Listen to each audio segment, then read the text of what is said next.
কবে হবে স্থানীয় নির্বাচন? এ নিয়ে কৌতূহলের শেষ নেই। অবশেষে জানা গেল কবে হচ্ছে সিটি কর্পোরেশন, পৌরসভা, জেলা পরিষদ, উপজেলা পরিষদ ও ইউনিয়ন পরিষদ সহ 5 স্তরের স্থানীয় সরকার নির্বাচন।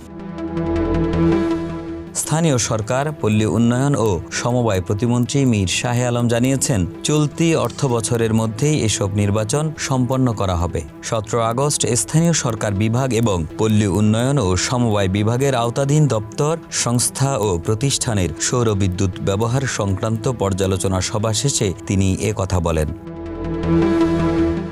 মীর শাহে আলম বলেন, চলতি অর্থবছরের বাজেটে 5টি নির্বাচন করার জন্য টাকা রাখা হয়েছে। সিটি কর্পোরেশন, পৌরসভা, জেলা পরিষদ, উপজেলা পরিষদ এবং ইউনিয়ন পরিষদের নির্বাচনের জন্য এই অর্থ রাখা হয়েছে।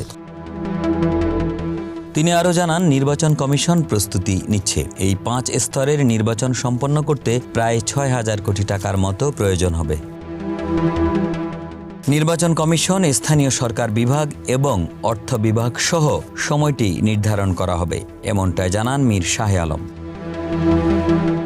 তিনি এ সময় উল্লেখ করেন, আগামী বছরের জুন মাস পর্যন্ত সময় নেওয়া হয়েছে। যত তাড়াতাড়ি সম্ভব নির্বাচন করে জনপ্রতিনিধিদের হাতে দায়িত্ব দেওয়া যায় ততই ভালো। স্থানীয় সরকার বিশেষজ্ঞরা মনে করছেন, প্রশাসক নিয়োগ করে সত্যিকারভাবে জনসেবা করা যায় না। তাই যত দ্রুত সম্ভব নির্বাচন করে জনপ্রতিনিধিদের হাতে ক্ষমতা হস্তান্তর করা উচিত। Desk report, Manabkantha.